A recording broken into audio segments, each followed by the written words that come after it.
town hall event. Excellent. It's really great to see you again. These are events that we've been holding about once a season for the past year and a half, and they are collaborations with an organization called Four Freedoms that began as an artist-run super PAC. They're led and founded by Hank Willis Thomas, who's here today, and Eric Gajasman, who I'm sure if you've come before have met previously. The Four Freedoms team is working together across the country to encourage civic dialogue with artists as facilitators of these conversations. They're working on a nationwide billboard project, town hall discussions like these that take place at different museums and cultural institutions across the country, exhibitions and other kinds of activities and opportunities for civic engagement. Each theme of our town hall is focused on one of the four freedoms outlined by President Roosevelt: freedom of expression, freedom from want, freedom of expression, freedom from want, freedom to worship, freedom from fear. I know these very well, but you know. Today we're really excited to be talking about freedom of expression. We're specifically focusing in on freedom of expression in terms of how we engage with communities that are not our own. This is so important in the work we do as museum workers, cultural workers, and also as artists. What does it mean to even tell a story that might not be your own? So before we get started, I want to take a moment to talk about MoCA's community, which of course is the city of Cleveland, but more specifically, MoCA is at the edge of the Glenville neighborhood, which is a very important neighborhood in Cleveland's history. It's a historic African-American neighborhood. It's been the home of a lot of community leaders here in Cleveland. And today, or rather the month of July, marks a very important time in Cleveland's history. In 1968, there was an uprising in Glenville that really shaped several decades of how the city functioned, access to power, and there is a really interesting conference taking place for those of you who are going to be here all weekend. At Case Western Reserve Social Institute, they are commemorating the Glenville Uprising at a conference that will take place at Martin Luther King Library today between 12 and 4:30, and tomorrow at Case's Harkness Chapel at 2 to 5. I also want to mention one of Front's amazing projects with a local artist named Julie Patton. Julie is an important community leader in Glenville and a fantastic artist who has been taking care of a very important archive. She's leading a tour of Glenville and the archive that she's been caretaker of today, leaving from Front's front porch at 2:30. So just after this talk, if you make your way over there, you can join that tour. Okay, so let me get started with another important housekeeping. We want to thank our generous funders because they have been so supportive in making these important events happen. Margaret Cohen, Kevin Rowley, the Ohio Arts Council, Thompson Hine, and Jones Day. We couldn't do this without you. We'd also take a moment to suggest that you join us in supporting these events by donating through an app called Mezu, M-E-Z-U. If you like what you hear today, you can donate digitally to MoCA through this hometown app. It gives you the ability to give, get, and donate money while keeping your personal identity and spending habits private. You can download it at the Apple Store, and the app will give you $5 just for signing up, and you can donate that to MoCA or wherever you wish. But everything helps us do these kind of programs. These programs are acts of civil discourse. As such, we appreciate everyone's mutual respect, active listening, and authentic empathy with one another as we talk about today's topic.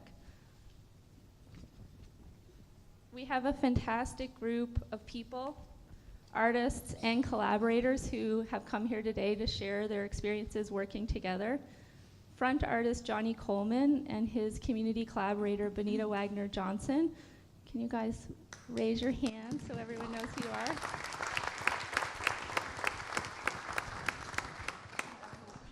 are? Filmmaker Catherine Gund and her collaborator Ellie Hearns.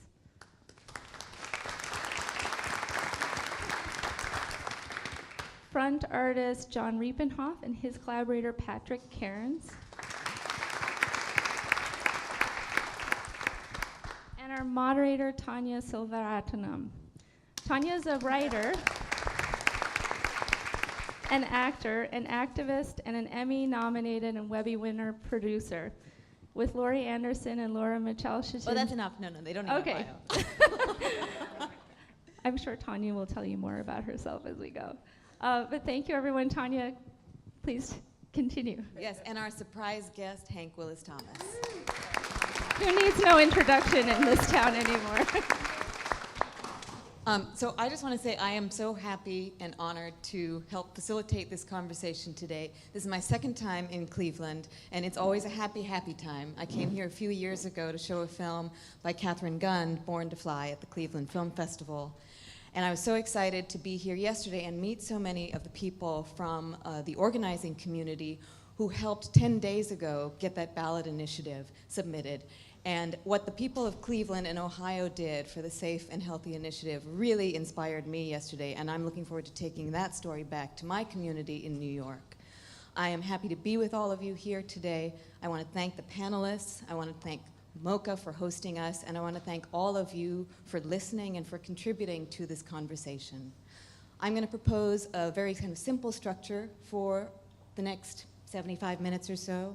We're going to start with a moment of silence, then we're going to move to a moment of sound, then we're going to move to moments of conversation, and then we're going to end with a moment of laughter. So that's how the moments are going to flow. So for the moment of silence, for 1 minute, just to have an intention in your mind. You can have your eyes closed, or you can look around you. And the intention that I'd like you to think about today is for the families that are waiting to be reunited all over the country. So the moment of silence begins now.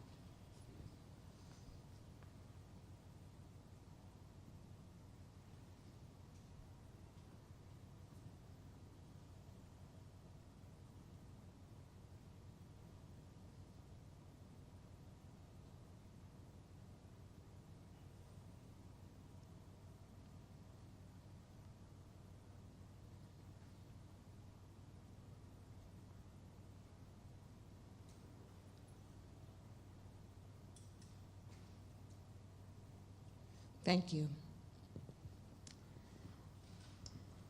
Now for the moment of sound, I'm always fascinated that people can be right next to each other and not acknowledge each other. So when I facilitate conversations, I like to have people in the audience introduce themselves to somebody they don't know that's also in the audience. And a question I'd like you to ask of each other is, what is the freedom that matters most to you and why? And what usually happens is there's this like beautiful cacophony that erupts with people talking to each other. And I like to feel that this is how we build community.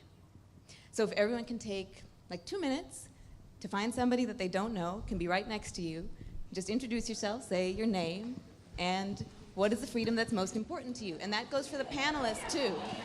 Hi, my name is Benita. I don't know you. I'm Patrick. I'm Benita. Oh, David. I love that. Yeah, good name. So what is the freedom that matters most to you? It's been so long that I had to like think about What do you want to be free to do?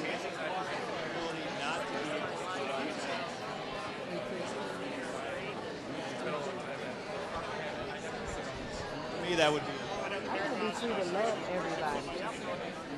Not just who I choose, but just everybody. Especially children. I don't want people to be afraid of me. I have that fear that people may be afraid of me. I want people to love me. To know that I'm like a little girl. My wife is from Thailand. Yeah, Thailand. So yeah, we just. Just to live your life without interruption of people.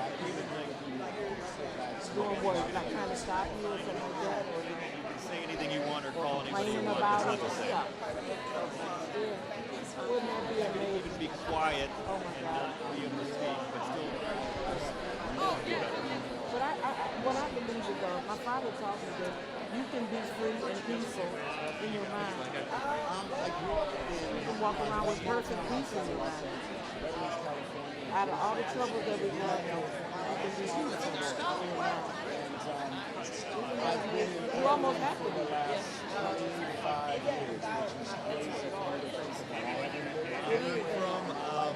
I grew up in Kentucky. Oh, okay. Yeah, we moved. No. And I moved here. He did a project and he used my voice. I'm a gospel singer. Yeah, I live here. Yeah. So I'm one of the partners that artists work with. I'm with a local organization, and we work with record labels. They did a documentary about him. They won awards too. That's good. He is in with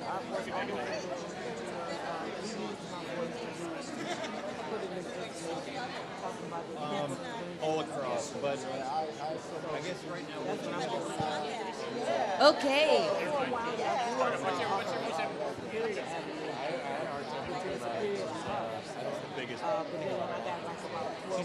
All right, moment of sound. Thank you. Thank you. Thank you. Thank you. I love hearing people talk to each other. So now we're going to move to the moments of conversation. And as we have these conversation duets between artists and organizers, I do want to encourage those in the audience to feel free to raise their hand if there's something that's being said that really sparks something that you want to say as well. I will keep my eyes open for the hands around the room. Because this is a forum on freedom of expression, feel free to say whatever you like. And for everybody in the room, some ground rules for me is just to remember that we are all humans in this room and we're all humans in this world. And just because we are in the same room, we might not think the same way. So to be open to differences of opinion. The questions that I put forward to our conversation partners is, how does an artist tell the story of a community? How does that community feel about its story being told? And what is the story that is waiting to be told? And because today is this historic day for Glenville, I want to start the conversation with Johnny and Bonita. And so each conversation duet will happen for about 5 minutes, and then we'll open up even wider. But again, if you feel like there's something you really want to say, please raise your hand. Take it away. Good afternoon, everybody. I hope you can all hear me. All right. 6 months ago, I started spending a great deal of time, every moment that I could get. It was never enough time for me, but spending time building the possibility of being as proximate to the community that is just a few blocks to the north and a few blocks to the west from us where we're sitting right now. 105 runs north and south through the center of Glenville, and we might say that Glenville, maybe the northern end is a couple of blocks north of St. Clair, and the southern end of Glenville, if you're technical about it, maybe just a couple of blocks, really right at Wade Park. But the person that's sitting to the right of me has been a very close friend and a sister to me, and an anchor for the last 22, 24 years. And I met her because as somebody who is not from Cleveland, I was invited to be a participant in a show dealing with contemporary artists and how contemporary artists reveal Cleveland. I'm not from Cleveland. How would I reveal a place that I'm not from and I know nothing about? And I met your father. And from that point on, I've checked in with you, I've checked in with your father, and you've been part of my family. right, right.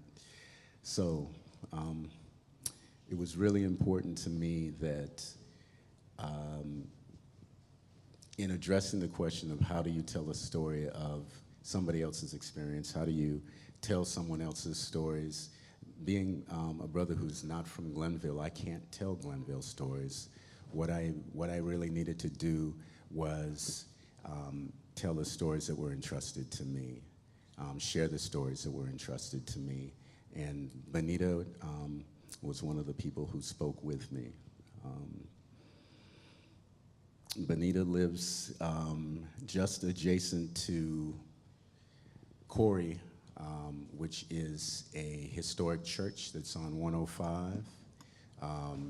Benita lives off of Grantwood that intersects 105 on the north end of Corey.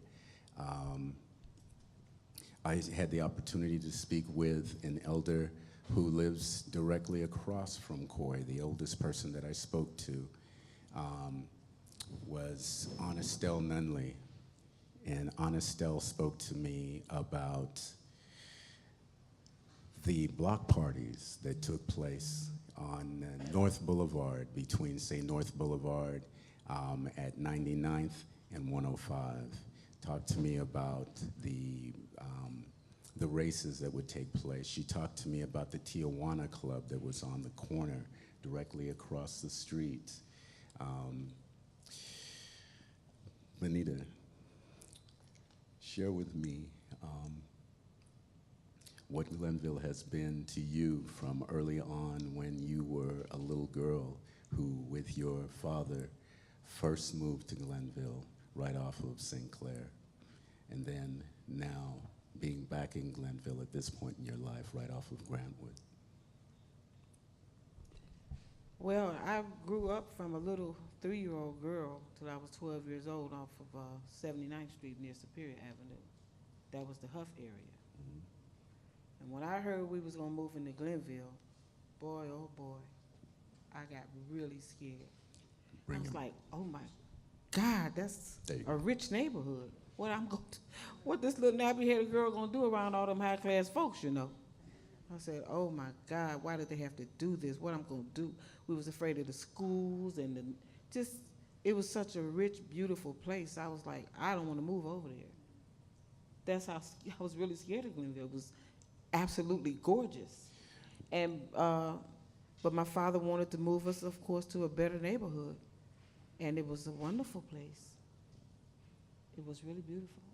So what Benita's talking about is Glenville being a space that was,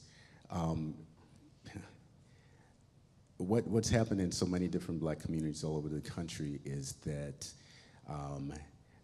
the village, the community has been dispersed, right?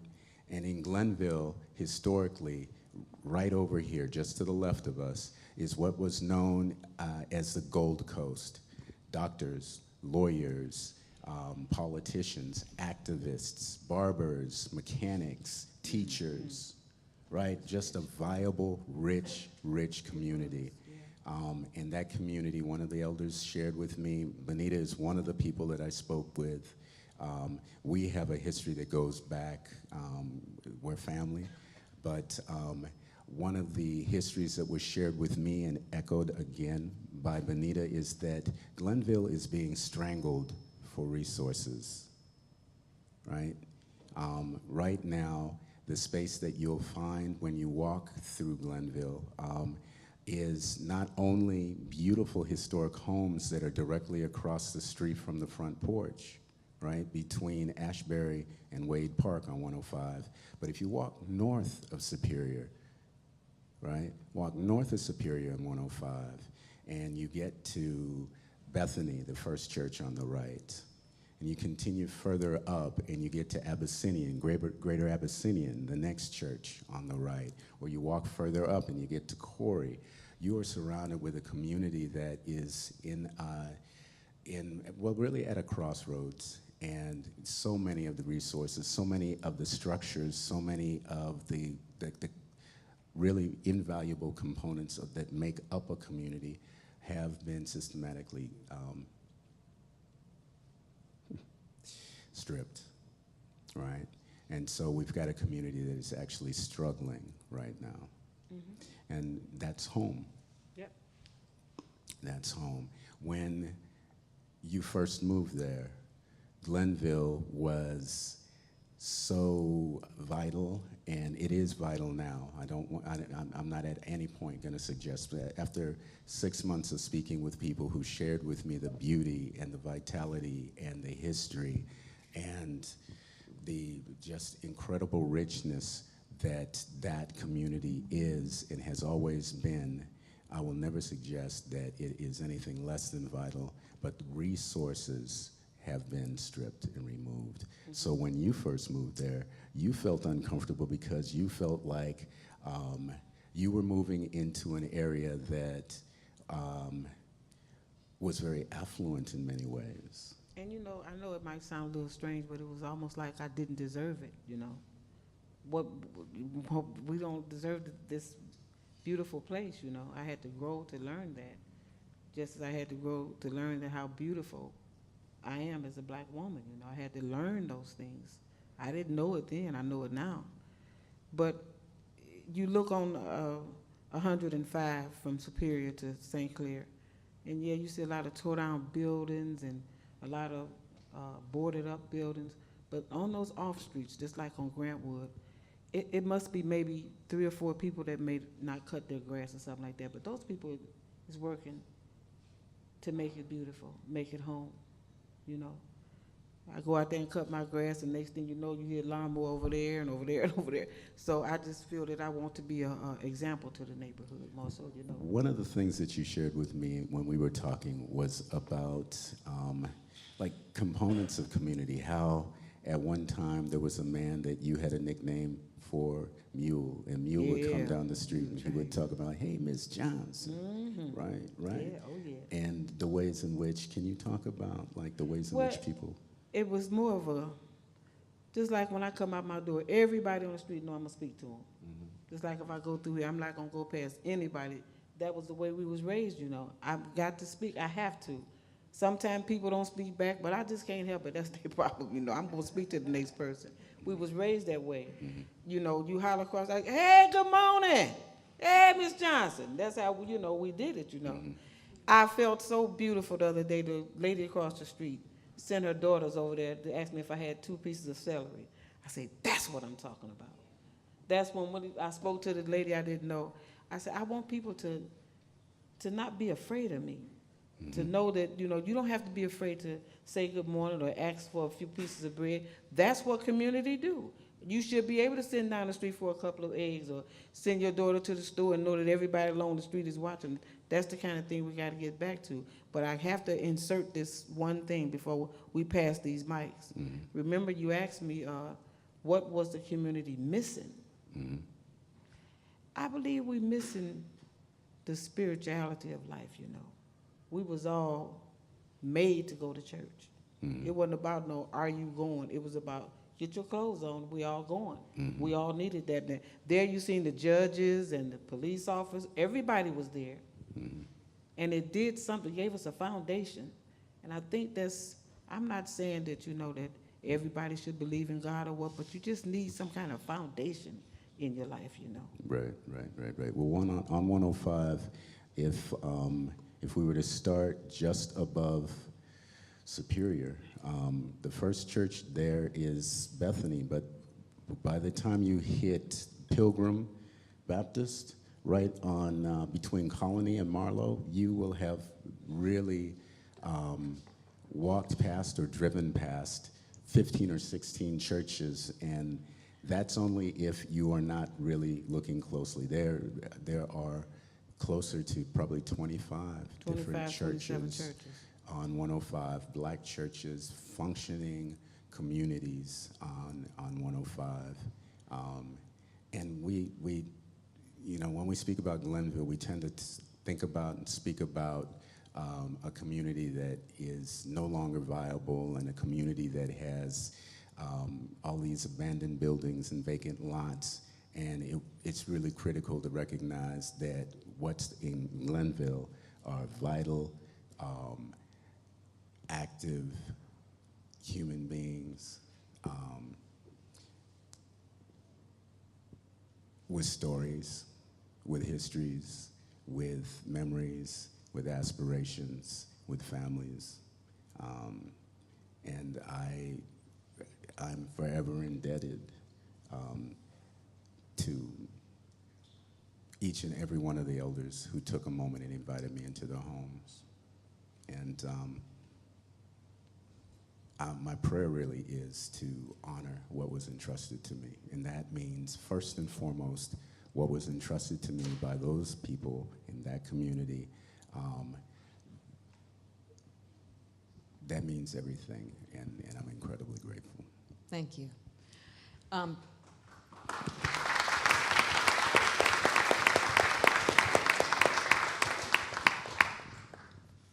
now we're going to move to our next conversation duet. John and Patrick, if you can talk about your project. Hearing about your project made me really hungry, too. All right. With the tandoor ovens and the spice mix. And Thanks. So if you could talk.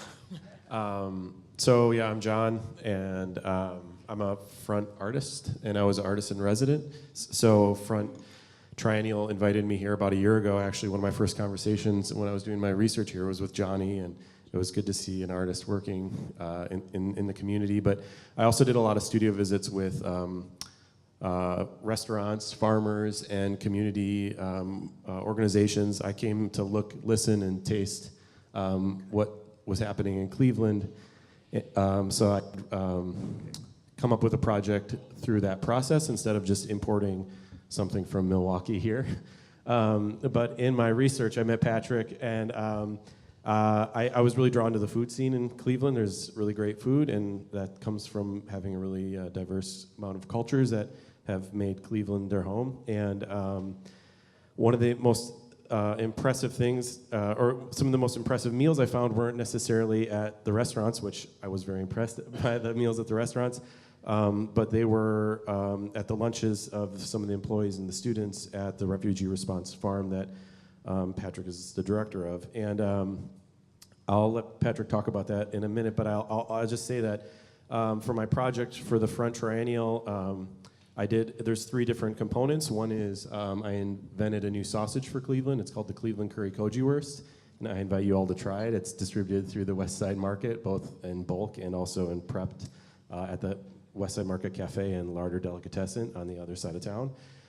As well as I designed a new beer called the Front Experimental Kolsch, and it's going to be made available at the free concert tonight.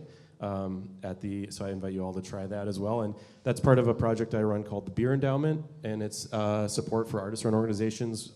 So all the proceeds after the production cost of the beer go to benefit the artist organizations that the beers are designed structurally after. So we actually innovated a very new beer. The federal government made us call it experimental because we wanted to call it a hoppy Kolsch, but they said no one's ever done this beer before. You have to categorize it as experimental. So that's a place that Front really invited us to get experimental. I should say, there's no compromise in the flavor with the experimental. It's a very accessible taste. So one of the first things when I came here, I was very also inspired by the approach that Front as an organization was taking towards hosting a cultural triennial here in the city of Cleveland.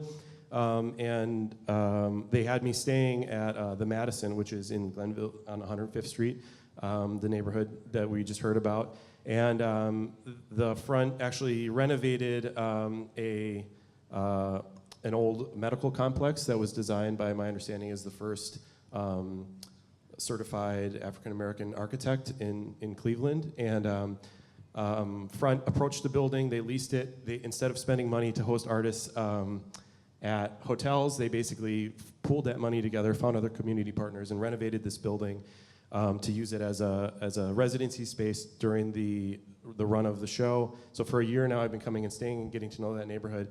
But the attitude of being very resourceful and doing an event that happens once only every 3 years, but to invest and build infrastructure that's going to have a lasting impact on a community. That's what inspired me to do the third tier of my art project here, which is I did a lot of interviews with Patrick and his coworkers and students, and I learned about tandoor cooking, which is a very, very early form of wood fire cooking, and it's It's a tool that is very popular in Southeast Asia and Afghanistan, in Pakistan, India, Burma, and through having these conversations, I learned how to make a tandoor oven, and I built this structure at 3 different public spaces around Cleveland.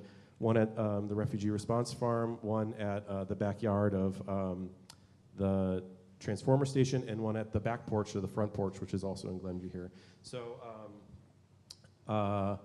at that oven, we're going to be using it as a tool to both learn about culture. There's a lot of recent immigrants that Patrick works with, that he supports and trains, and we're going to be using the oven at special events, and they're going to be using it for their own events, but to basically learn about each other's culture. And one thing that I found was I think there's a lot of anxiety about otherness in our world, and the one thing that can really quell that anxiety is food, sharing a meal, and, as you said, conversation together. So basically, these sculptures will be used as social architecture to invite people to come together and share in a meal. And there's public programming around these tandoor ovens. Yeah, right? so it's not And how all do on the people schedule find out yet, but about we it? will, yeah. And Patrick, you should talk about the Refugee Response Farm, and then we can talk about the spices too if we get that far. Sure thing, absolutely. So the Refugee Response Farm is the Ohio City Farm in the near west side, if you're all familiar with that, which is right next to the West Side Market.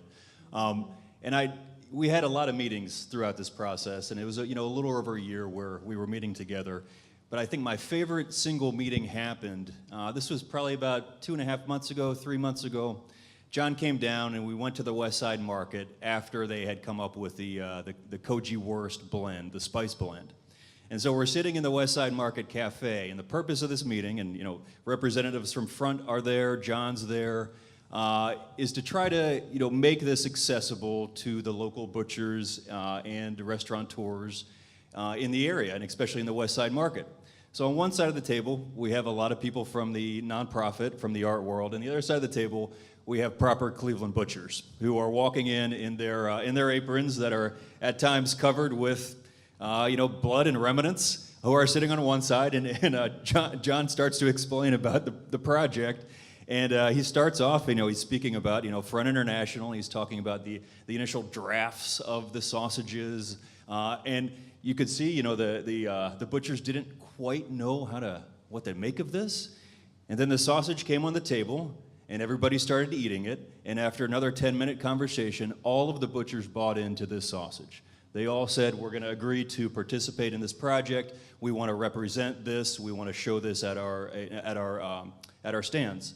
And that kind of became emblematic in a way for this whole process for me, because on the Ohio City Farm, we built a tandoor oven, and we had a great group of volunteers come out, work with us. John led the process. And you walk up there, it's the Ohio City Farm. It's very accessible, and it's right next to a big market area in Cleveland. And what we want is people to walk in there and say, what is this thing? Oh, it's a tandoor oven. Well, why is it here? Well, it's here because there are over 100 Afghan families that have been resettled to Cleveland because they fought alongside of the U.S. forces overseas in Afghanistan, and they were hunted by the Taliban.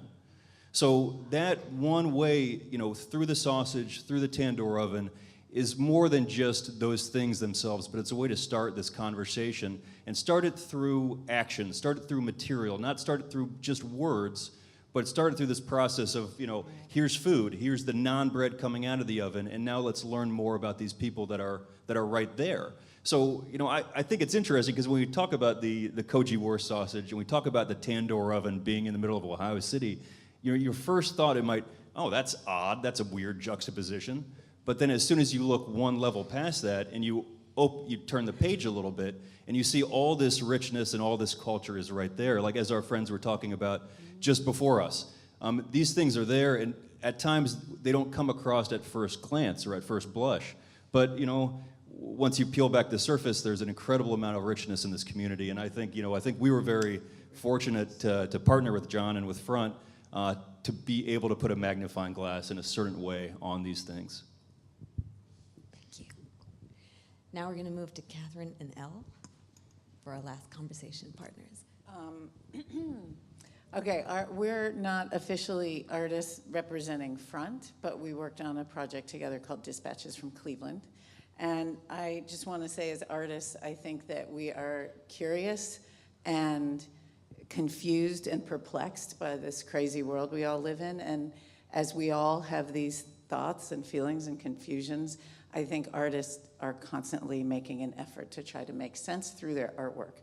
And so as a documentary filmmaker, I've always approached my work as a way to answer questions that I have, and I've wanted to look at my work. I've made my films as organizing. So I look at my filmmaking as doing organizing work.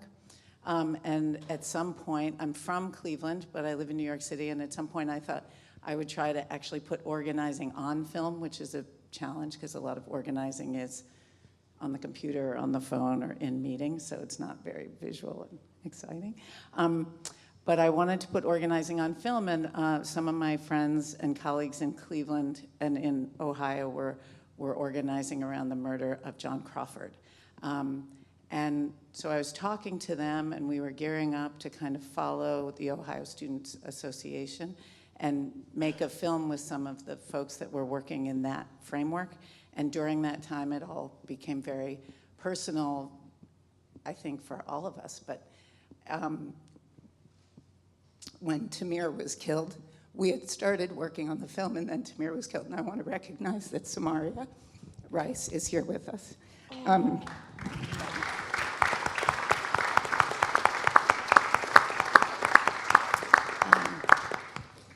we can talk more about how we collaborate. Maybe you'll join us in saying something about that.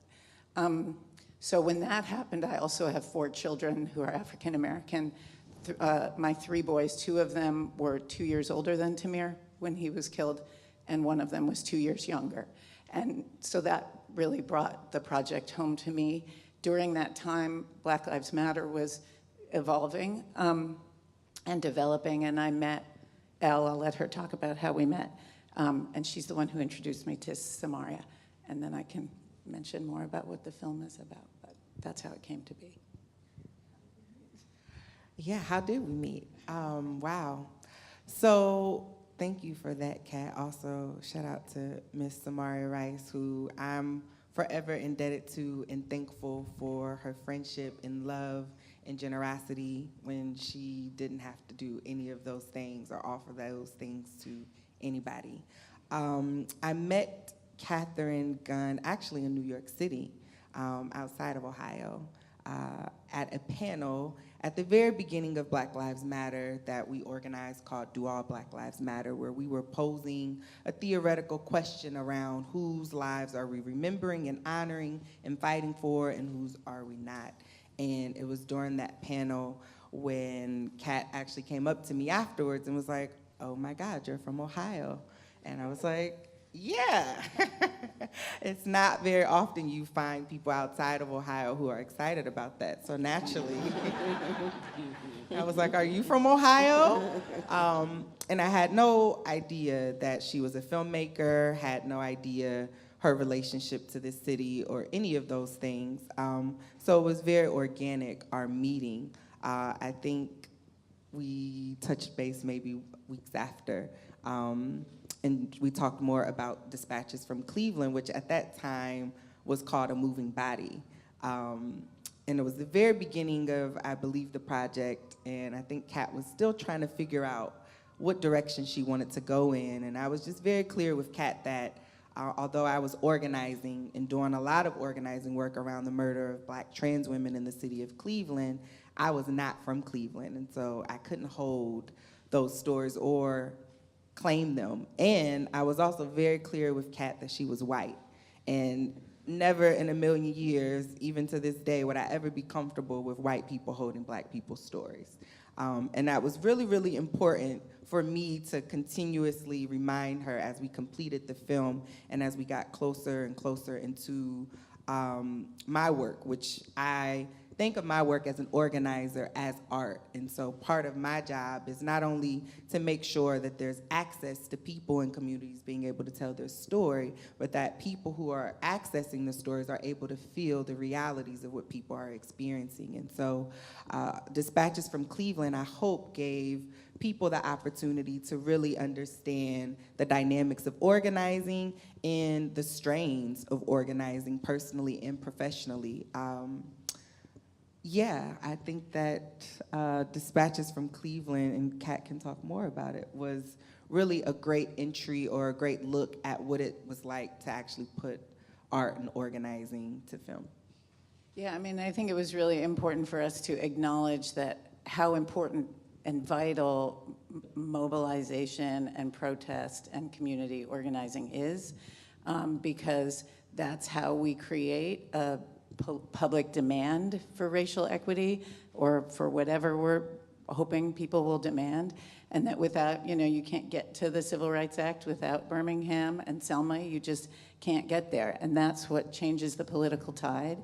And this seemed like an opportunity to say, yes, here are these stories that people want to tell, and we can take them from Cleveland. This one, the more specific we were in our storytelling, I think the more universal it became, that it was something that now people use this film in states and places all over the country, because they can still say there are these intersections, these roads, these sites of police violence, these sites of the murders of trans women of color, these sites of formerly incarcerated leadership that are popping up everywhere all over the country. And I think people look into those things. And so I love that Elle just said, organizing is an art, because I always say my art is organizing, and I think that's why our relationship and our collaboration went so deep and continues. I mean, we keep talking about the film when we've done panels together, and we're able to see the impact that it's having. And to me, when I say filmmaking is organizing, it's because I'm not trying to tell anybody else's story, and Elle speaks to that, that for me it's about saying, how can my craft and my tool and my chosen mode of production help amplify stories that are unheard and stories that need to be told and movements that are in process, that the quicker and bigger they're amplified, the more impact they'll have and the more policy they may change. And politically, I think the stories are still untold. And that's the beautiful thing about this, is that you got to see such a large depiction of many stories, but the reality from all of those stories is those stories continue and they go on.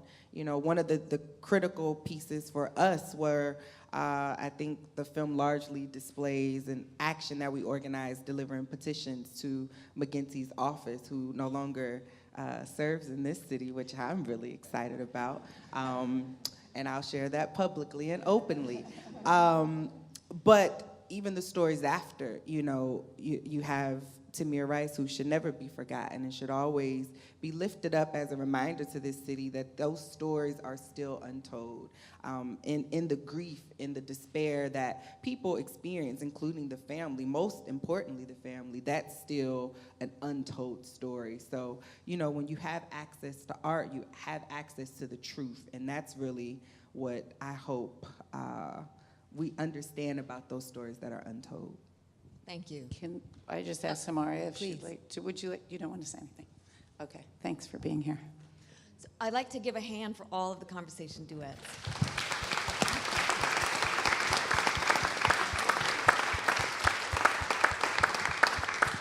The examples that they have set for us about what can happen when artists and organizers come together to make change in their local communities and create that ripple effect beyond their communities has really inspired me today to hear about all of you. And I want to open up the floor for conversation now for about 15 to 20 minutes. Any ideas that have been sparked, questions that you are really wanting to ask. And before I open it up, I also want to acknowledge Ms. Rice, because I met her for the first time today. And yesterday, Catherine took me to see the exhibition at Spaces. How many of you gone to see it? Not enough. You must.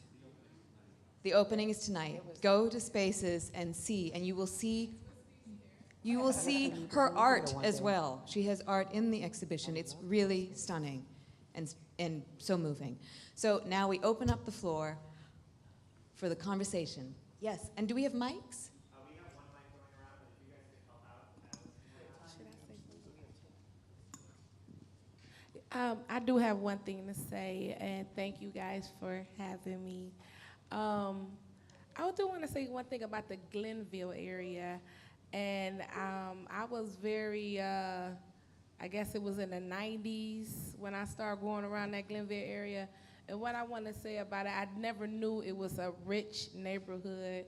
I only knew it for what I seen it from the 90s on up. And what I see over there happening today, I'm just not pleased with it. I do believe it's too many churches in that neighborhood, and by it having so many churches, the community is not getting served the correct way. And I don't know how we can break that or help with ideas and things like that, but I do know that it's politically strained. Let me say that it's politically strained. It's just not strained, it's politically strained. A lot of pastors in that neighborhood backed Frank Jackson, and if you backed him, there's nothing being done about that community, and it's a few community leaders over there as well. I don't really see the work that's being done in that community. So I just wanted to say that collectively, if people have things to, that can help that community, I know I would like to help that community, but I just don't know where to start. And it's not so much of me with the political people, it's the people. Right. You know, it's our people that needs the training, to have the conversations, and to be woke up about their own neighborhood first and foremost. So I just want to say that. And also, filming with Kat was wonderful. And we had a lot of time filming, and I was just really nervous filming, but I just said what was on my mind. So if I sounded it like I was out of it, yes, I was still out of it. And I'm probably gonna always be out of it. It's not easy to deal with what the city of Cleveland has put on me. They have put a position of leadership on me that I did not ask for. So I have to be the way I am, you know what I'm saying? And I don't mean to come off no type of way, but this is the way I am. I was living a private life, and it got interrupted with a knock at the door in a split of a second. You know, 2 boys and 2 girls at home, and I sent 2 children outside one day, and only 1 come home. So it's very straining to me that I have to be even put in this position. But I do have a culture center that I'm building in memory of Tamir, and I hope you all get a chance to see it and support it. We plan to open up next year, have a grand opening for his 17th birthday. So thank you. Thank you.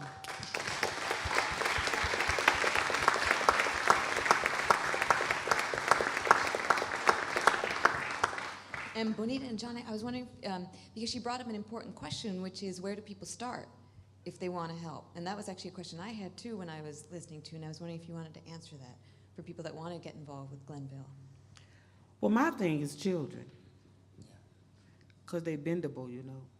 We get to a certain age, and I'm sorry, I almost be afraid to even speak to some of the older folks. But the children, before I left home, my father had a church before he passed away in '06, and he passed it on to me, full of young adults and little children, you know. And that's what we worship on the Sabbath. I left my home with them still there. And before I left, there was 4 children, including a teenager, in the car next door, because you can hear the singing and hear all of what's going on out of my house. And they sit in the car to listen, you know, the people across the street and those, you know. And the little girl asked me, "You coming back?" I said, "Yes, I'm coming back." "What you gonna do when you come back?" I said, "I'm gonna go back in there and sing." "You wanna come in with me?" "Yeah." I said, I'll be back after 2. I can work with those little children, you know, and that's where you build community. Starting with the little children and the teenagers, work with them, you know. That's what I believe. Can I really quickly, just a concise answer from my perspective? Listen, right? Listen. So that's a place. I mean, the people on the ground, you gotta listen. right? And what I'm trying to say by that is, for those of us who want to learn, close here, open here. Okay. Yes.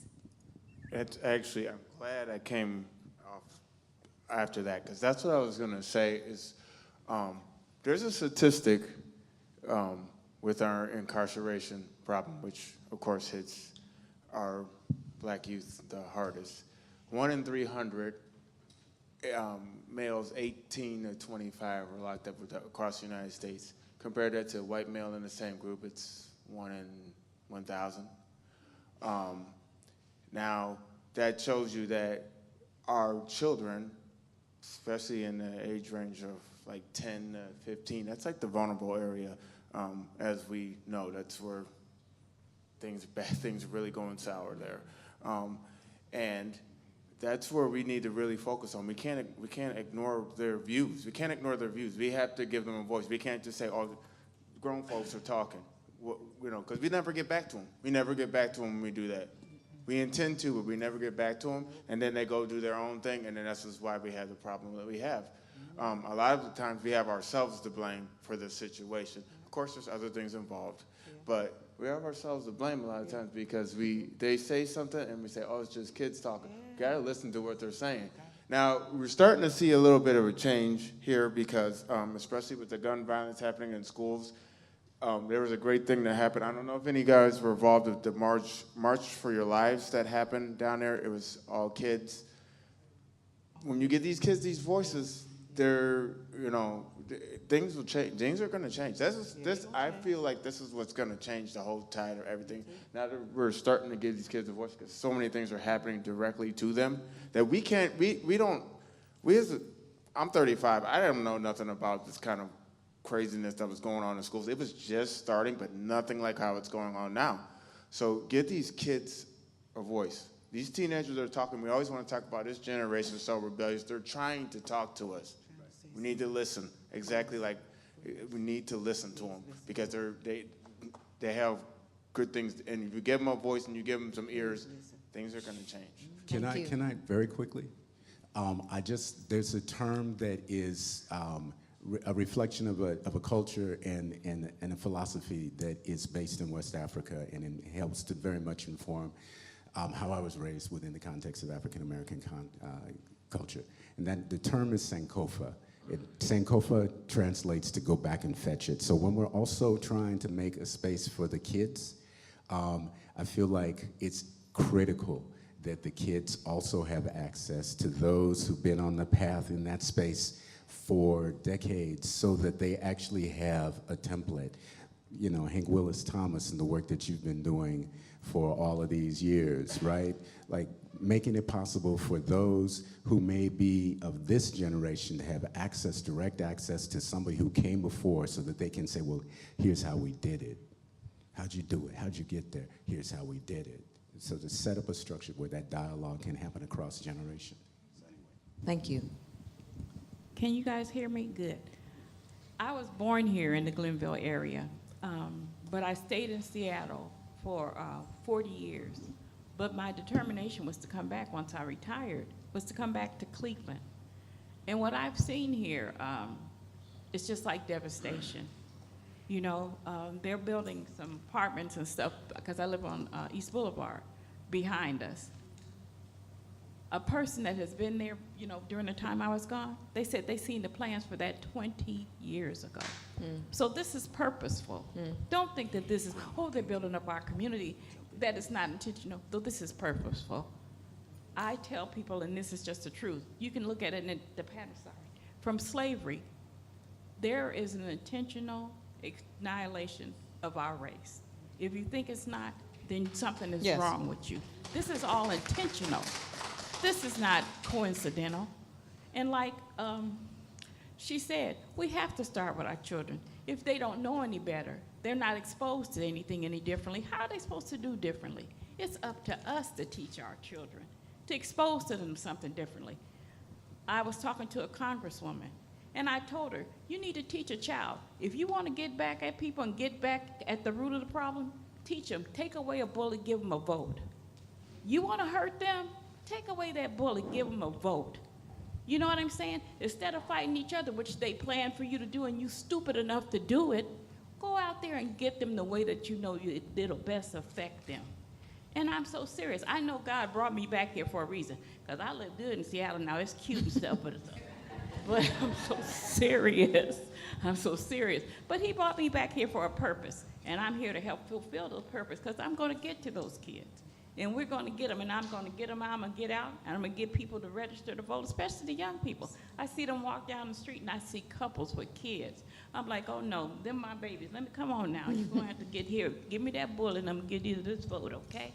So I'm just so serious, and I encourage everybody, too, to do the same. Thank you.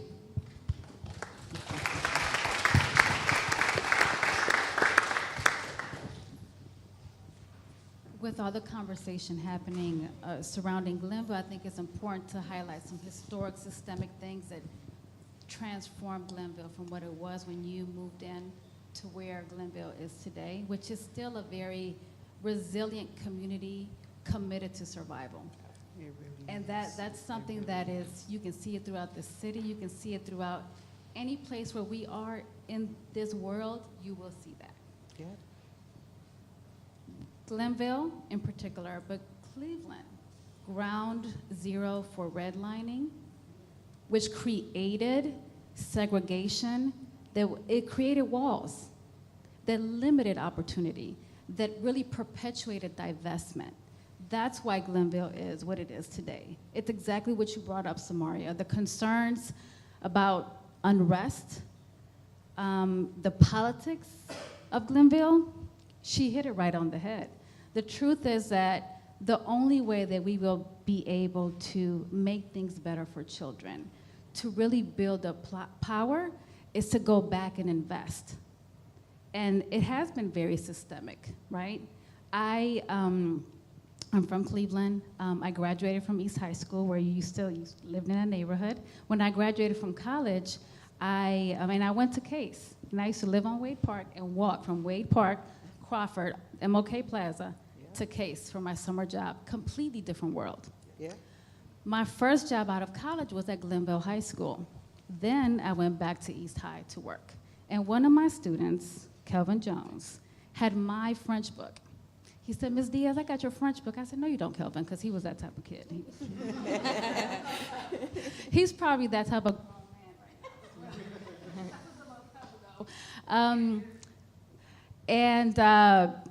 I said, let me see. So he showed me his book, and my name was written in the book. And when I had the book in the 90s, it was 20 years old. Wow. And Kelvin had this book, my French book, in the 2000s.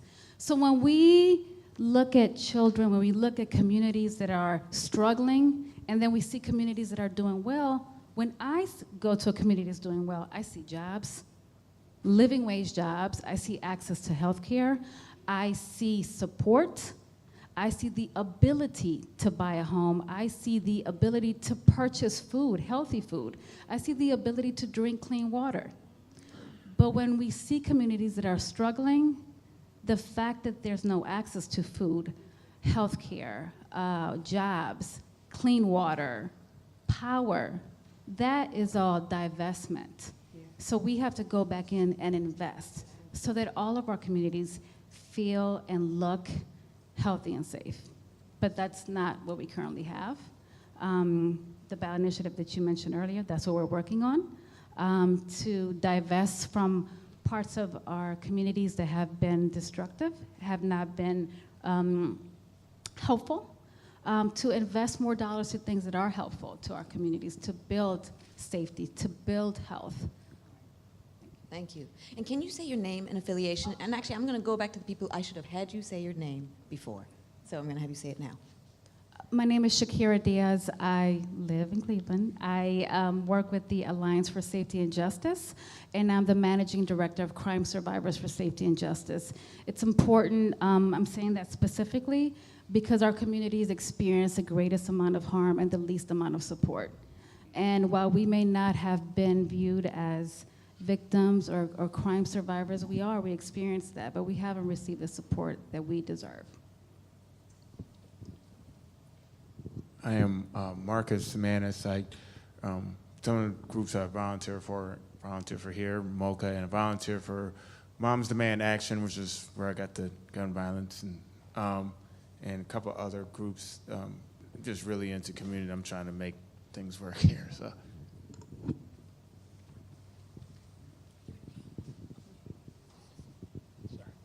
Okay, my name is Pakita Edwards. I am nobody. No. I know I'm just junk talking stuff. I live in the community. I was born and raised in this community, and it's important to me. But I was asked to be the committee person for Precinct Q, which is going to be the cutest community when I get it. Thank you. And now we have another comment here. We have time for maybe two. My name is Charles Ellenbogen. I teach in the Cleveland Metropolitan School District, and we buried a student on Thursday. She'd been a high school graduate for 2 weeks, and it was about an hour or so shy of her 18th birthday. I appreciate the intention to involve students, and a few people in this room can attest to the fact that I have tried to involve them with my students. Ms. Diaz came to class, Mr. Green and I have tried to communicate about opportunities. I will just say two practical things. I invite you to look around and see how many teenagers are here right now. When events are planned, there's rarely a teenager there to speak for the kids and say, this is what it would take to get teenagers to show up. And the second thing is publicity. I mean, I try to have my antenna up as much as I can. I had some students recite in the poetry contest around birthing beautiful babies, and that was a wonderful event here. I brought students here on a field trip as well. We don't know. Teachers don't know what's out there, except by virtue of just individual effort. And then third is, I think, a larger citywide issue. I can't tell you how many students have gotten admitted to programs or involved in programs. They can't get there. Wow. The bus cards that the city provides cut off at a certain time on weekdays, and they don't work on weekends. And to me, that's absurd. And so we need to know what's out there in some sort of organized fashion, and we need to have students help, represent on these events, and then we need to help them get there. Thank you. I can get kids here. Yes. That was super important. So, and Tanya, this is Megan. Can I say one quick thing? Hi, Yeah. I'm Megan. I work here at MOCA. I just want to let everyone know for our next year, For Freedoms, we are planning a teen-focused, teen-driven For Freedoms Town Hall at a local high school. More details to come. I'm currently in conversations with a superintendent from a local school district to confirm that. And as soon as we have it, our goal there is to have teens leading the dialogue as a way to engage their voices more deeply. And I would say one thing to everybody in the room: when you come to gatherings like this, bring someone, bring a young person, tell a young person. Because if it's just the people who are organizing telling them, we need for the community to spread the word as well. And there's also a charge for those who are organizing and hosting to be more inclusive by reaching out to those communities. Because the thing that I've always found, I've been organizing for a long time, and I always have to remind myself, can't expect people to come to you. You have to reach out to them to engage. And that's just something that we really do have to remind ourselves about continually. To continue. Thank you. Good afternoon. My name is Chris McNeil. I'm a criminal defense lawyer, a civil rights attorney as well. I'm not a native Clevelander. I'm originally from Rochester, New York, so I have the pleasure to have been accepted into some of the authentic Cleveland neighborhoods. And I can tell you that, and it's interesting because we had our queen over here say, I'm nobody. In many ways, I'm nobody too. I was just a poor black kid from the inner city and, left to be chewed up, spit out, stomped on, and forgotten by the powers that be. And the fact that on that certain level, I am nobody, I never forget that. I wear it, it puts a chip on my shoulder, and in many ways, it's a badge of honor because I do have the esteemed pleasure to oftentimes be the only one in the room. And let me say, I say that because each person here, we're talking about what can we do, for our children, for these communities. Each person here is a sphere of influence, okay? And some of your influences stretch way further than you may immediately realize. And I say this because, as Ms. Diaz mentioned, we do need investment in these communities. We also need divestment and demolition of some of these oppressive power structures. And quite frankly, some of you are the only people who are in a position to do that. Only you can change the minds of your children. Only you can change the minds of your fathers, your brothers, and your uncles so that they can recognize the humanity of every human being. We had I really enjoyed that question that we had at the beginning, the icebreaker, about what freedoms do we hold the most dear. And for me, it's always been the freedom to be myself freely, to be myself fully, without, and I believe that that's the most important freedom we can have as it relates to not overextending our freedoms to infringe on others. And I say all that to remind you that regardless of the differences that you might see in individuals, I think that diversity is great, but too oftentimes we tend to focus on celebrating our differences, and we need to remember that we all have the same intrinsic human needs.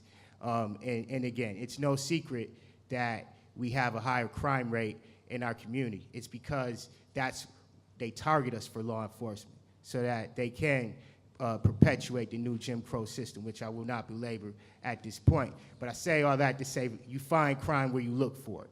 I think anyone who's been in college knows that you'll oftentimes find the best narcotics in a frat house, but there's a reason why we don't have tactical narcotics teams or drug interdiction inside of the halls where power is passed on. So I ask you all to do your part to dismantle these systems of white supremacy, and I would also encourage these artists to depict minority cultures in a way that not only celebrates their diversity, but highlights their basic humanity, because we are not commodities, we are not oddities, we are human beings, and we all want the same basic freedoms. Thank you very much. Thank you.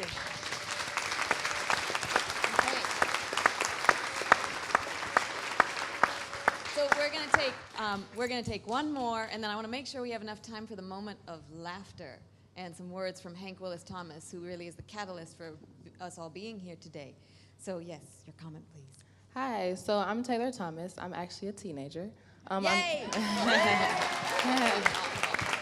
Yeah, you guys forced me. I wasn't gonna say anything, but since Let it be so known, I'll let it be tell known. you, I'm a rising who else singer. is a teenager? Okay. So I'm a rising singer at Heights High, and Glenville is actually one of our rivals. So, but I'll tell you one thing that us I'm nervous, so my voice crack.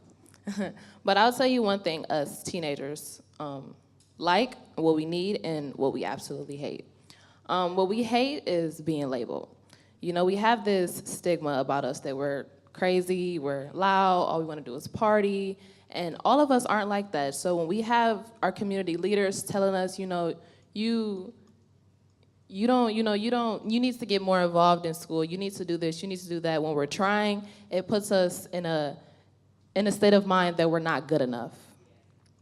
And one thing that we absolutely need is mentorship, especially in our greater Cleveland areas. We need those leaders that would, listen to us, but also teach us. We don't need to get, told what's right and what's wrong. We need to get told how to make a path for us, basically. We need that help. We just need help to think, to know how to think right for ourselves. So yeah. Thank you.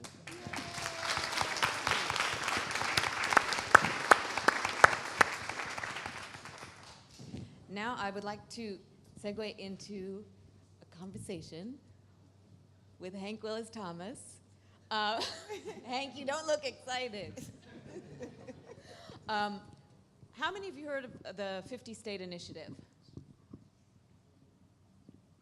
So there are a lot of people who need to hear about it. The 50-state initiative, which is taking place this fall, that is a way that everyone in this room can get engaged with taking back our country. Hi, everyone. Thank you all for coming and for participating and leading the conversation. I have 3 requests. I was told I have to hear you sing. Um, so maybe we can start there.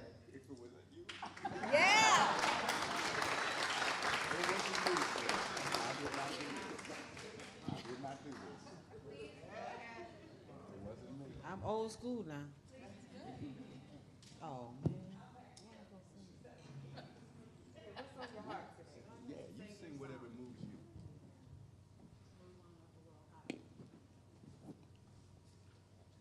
Well, let me say, first of all, that before I sing any song, I always, what we call in church, testify, you know. And this song I wrote is called, I'm not going to sing the whole song of it. I'm just going to break it up a little bit and say it. But it's called You Can't See Me. As I told you before, I was always embarrassed at first about who I was, what color I was, my hair, my feet, my just everything, until I grew to learn, oh my God, I really came from real live royal blood. You are a queen. Oh my God, I said, that really is true. I mean, oh my God, I really came from royalty. So, and then furthermore, you know, the royal blood of Jesus, I came from that, okay? So then my father told me one day, he said, you know, Ray, he said, you're going to sing for the world. Like, I am? Me? So when I go in the bathroom, usually, I'm sorry, but that's when God speaks to me. I know it sounds crazy, but it's such a private, quiet place. So I'm in the bathroom, and I say, oh my God, wait a minute. He said I'm going to sing for the world, but look at me. I mean, really take a good look at me. I say, oh my God. I mean, look at Yolanda Adams. She's beautiful. And CeCe Wine, these people are beautiful gospel singers. And look at me. I say, oh my God, what I'm going to do. And so the Lord asked me, say, well, did you want to kind of change the way you look? And I said, no, I thank you for making me who I am. He said, well, maybe you might want to put a little eyeshadow, a little lipstick. I said, no, I don't want to do that because I thank you for whatever. I appreciate the lip glass you gave me. He said, maybe you want to just kind of shorten your clothes a little bit and kind of open. I said, no, I'm going to keep myself covered. He said, well, what do you want? Benita, he said, they can't see you no way. The real you is on the inside of there. People can't see you. Your face is not you. You is in there. Whew. I said, well, I'm cool with that, you know. Still nervous as I don't know what when I get on stage, but I still go in. But that's where this song came from.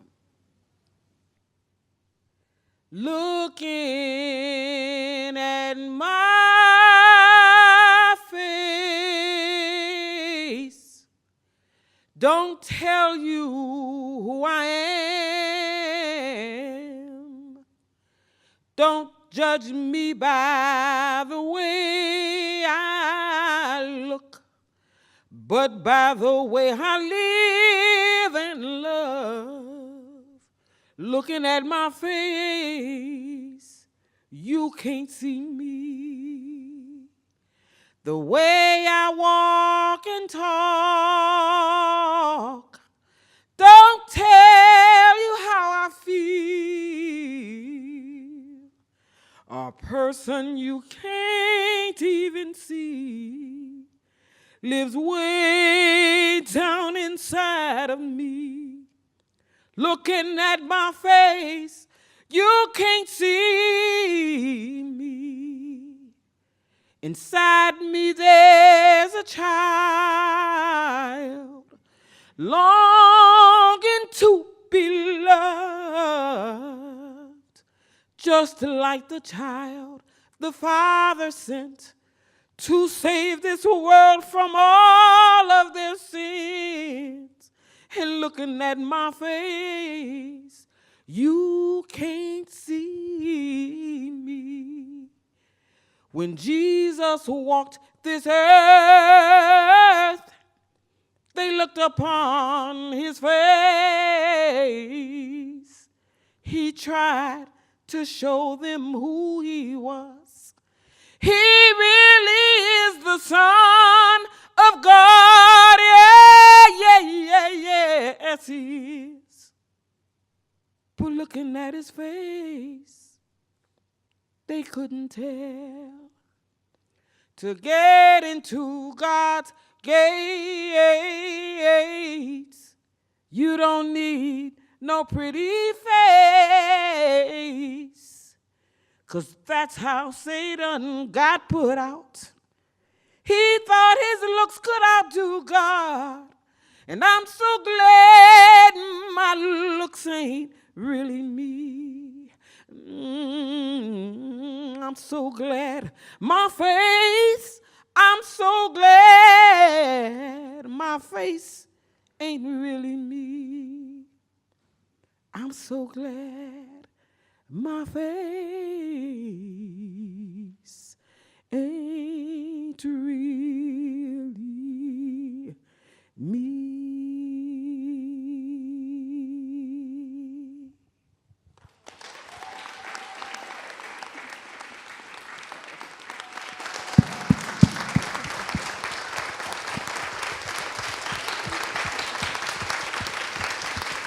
Oh my God.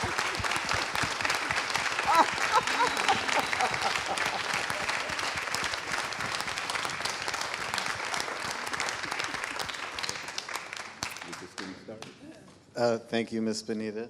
And I basically, what the Four Freedoms 50 State Initiative is an invitation to ask people to do things that they wouldn't normally do. So my friend Eric and I approached Andrea and Megan and Will and the whole museum and asked them to do something that they don't normally do, but they do all the time. I think museum public programs are such incredible opportunities for us to look differently and learn more about artwork and think about how it affects and shapes our lives. But when we call something art, it allows us to think differently about things we already know. When we call something political, it implies that there's something at stake. So we created an art project called Four Freedoms, which started off as a super PAC with the goal of putting critical discourse into political discourse through fine art thinking.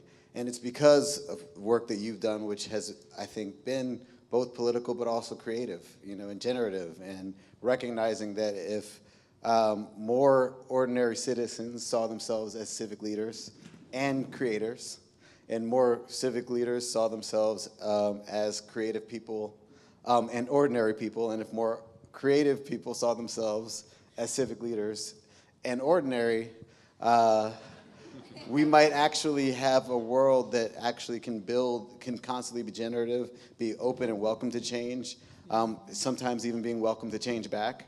And there are many people who have influenced me, like Julio Morales, who's been working with artists forever as an artist and opening spaces, but especially Dawood Bey. So when I heard you say, where did it come from with me, it starts right here. Would you please stand up? Who I hadn't seen till across the room, but this is an artist who's been working with teens pretty much, for 30 years, working with young people, recognizing the value and importance of their voices. And I met you when I was... But I'm not prepared to say a lot at this moment, other than I'm glad to have the opportunity to be here and to also have the opportunity to be here in the context of this notion that the larger social world and the world that we call the art community are and can be and should be, in fact, engaged in a common conversation. Because as I always tell people, if you look at your ID, it doesn't say that you live in the art world. It says you live in a very specific place. If you're from this country, it says you live in the United States. And if you're from some other country, it says you live there. And that, to me, has always suggested that we all have responsibilities that have more to do with a notion of active and engaged citizenship regardless of what particular arenas we function in and work in. So I think this notion of citizenship and engaged citizenship actually takes precedent and priority because it's the thing that we actually all have in common. And that speaks to the work that you have at the Front Biennial, because sometimes you got to break the law to make the law correct. Wait, I'm not done. And so the Underground Railroad was one of those places where people broke the law as a way to subvert the immorality of the law. And I was hoping you could just say a couple words about your installation there. At the Well, you know, for me, the work that I've been engaged in, as you know, has always been engaged with this notion of creating at the intersection of the larger social community and the particular ways in which I engage in my own practice. So I don't know that I can say. What's the name of the piece and what it is? Say again, The name of your piece and what the piece that I have here? Yeah. Yeah, here in the Front Triennial, I have a piece that is called Night Coming Tenderly Black. And it's a piece that has to do with the history of the Underground Railroad here in Cleveland and the path that fugitive slaves took in moving through the landscape of both Cleveland, Ohio, and also Hudson, Ohio, as they moved towards Lake Erie and then on to freedom in Canada. The title of the work, Night Coming Tenderly Black, comes from Langston Hughes' poem, Dream Variations. And the final line in that poem is night coming tenderly black like me. And so the piece has to do with this notion of blackness as a space that can be thought of in multiple ways. And in this context, thought of as a tender space of embrace through which fugitive slaves were moving through the landscape as they were engaged in the process of self-liberation, which is really what the Underground Railroad was, an act of self-liberation as they sought to escape bondage and move through the landscape on the way to freedom. So that project is at St. John's Episcopal Church, which during the antebellum era was known as Station Hope. And that church was actually the final stop where fugitive slaves would take sanctuary before moving on to Lake Erie and then freedom. So that's the context that brought me here in this particular case. Thank you. Well, thank you. I mean, and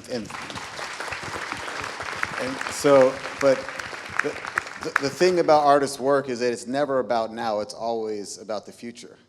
And sometimes we look at the past for pathways towards the future through the present. And so I'm looking at his work about something that was happening 150 years ago, but also thinking about what's happening currently right now and the struggles that people will likely have to go to in many different ways over in the future to find new opportunities to find emancipation and freedom.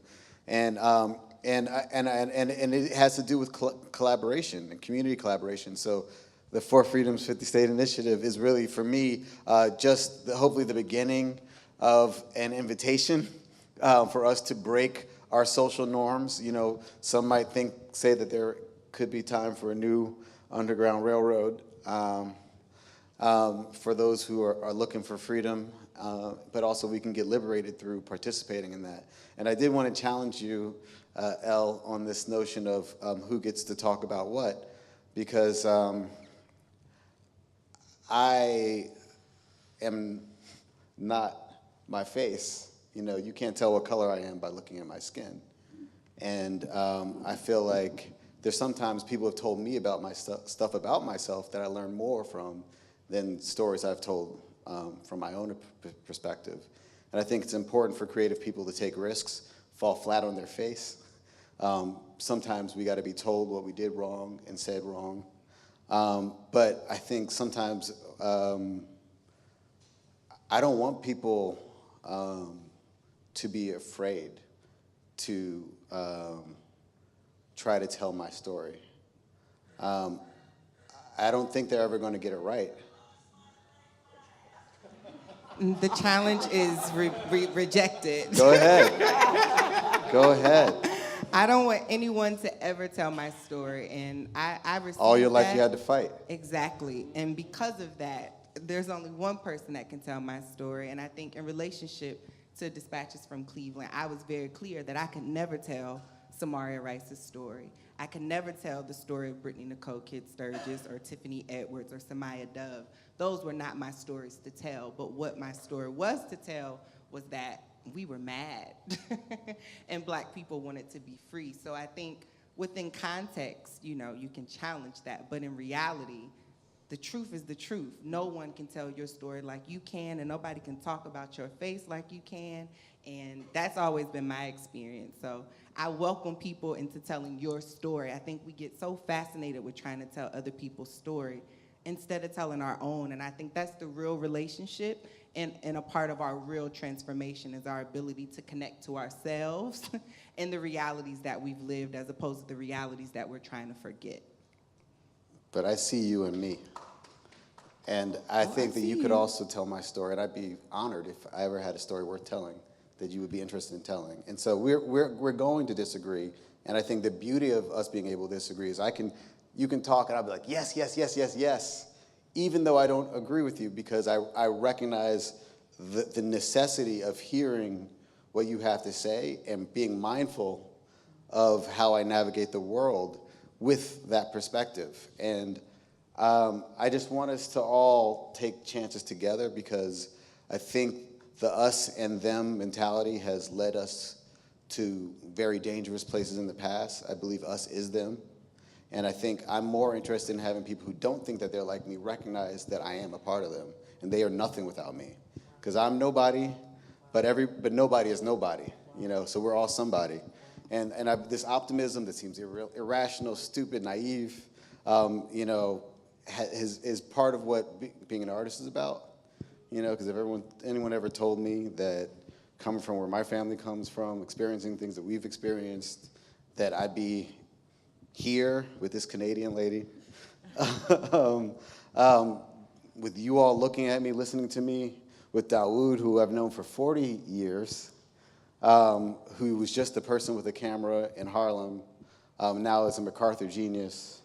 I would have never, ever imagined that we could be here. And I say that because my mother, her name is Deborah Willis, she's an African-American art historian, photo historian, archivist, who recognized that history is there for the telling, and recognized that Black photographers, to your point, were telling a very different story about Black life than mainstream society was telling, and that through inviting artists like Dawood and looking through the archives, that we can really unearth a totally different aspect of American history. And so maybe you're right. But I also want to imagine that as I've seen how my mother's work has developed, and she's started to tell other people's stories through her work, I think there's a new evolution. And so I got nothing really else to say. But I think, Archie, you're supposed to take it from here. You're going to pass the torch. No, I'm supposed to coach? Yeah. I just want to talk to her. And we will talk. Because erasure for artists is also very real, especially artists who don't have relationship to power or access or resources. And one of the things that's really important for us to understand is that not everyone has access to MoCA. Not everyone has access to depict a film or to sing a song. So just the ways that we think about access and relationship to visibility and the relationship to gender, race, and class is essential for these type of conversations to understand why, for me and my unique experience, no one anywhere could ever tell my story, which is why I tell only my story, and I don't try to tell the stories of others. But I do try to bring people with me so that their stories can be told and represented. So, Ms. Samara Rice, thank you for being here. Thank you. So we are coming to a close. I'm going to say a few words, and then we are going to have a great release led by Archie Green. Thank you all for being here and for engaging. The takeaways for me is empower people to tell their stories, listen to them. If you have a story to tell, share it. And if you are an audience member, spread the word. Any other takeaways? Was that okay? Yes, you have one, yes. So I just wanted to mention that at Heights, I'm also one of the Minority Student Achievement Network leaders, which we work to close achievement gaps. In our school, it's predominantly Black, but in the AP honors courses, you see all the Caucasian kids. So I just wanted to let anyone know that if you need help in your communities, trying to close achievement gaps or with helping students, I'm available, because, yeah, my mom likes to drive me everywhere, so. You can come up to me and I'll give you my number or email or anything. To artists and organizers who shared information about their projects, everyone in this room can experience them. You can see dispatches from Cleveland and tell people about it. You can visit Glenville and get involved. And you can buy the beer and sausage and contribute back to the community of artists. So now, Archie. Hello, everyone. My name is Archie Green. I'm the Community Engagement Programs Manager here at MoCA Cleveland. I want to, first of all, again, thank Tanya, as well as all of the artists, the community members. A round of applause, please.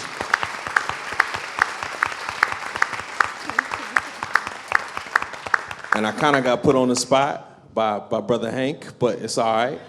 I'm an artist too, so what we're gonna do, after I count to 3, everybody's just gonna laugh. It's good for your energy, it's good for the endorphins.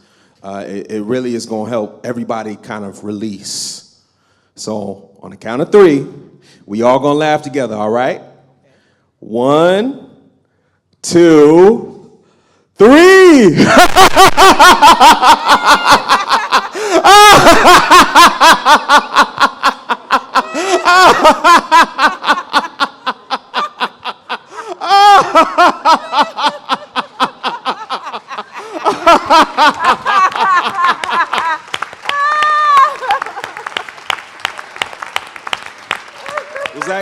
Was that good, Hank? Was that good? All right. Thank you all.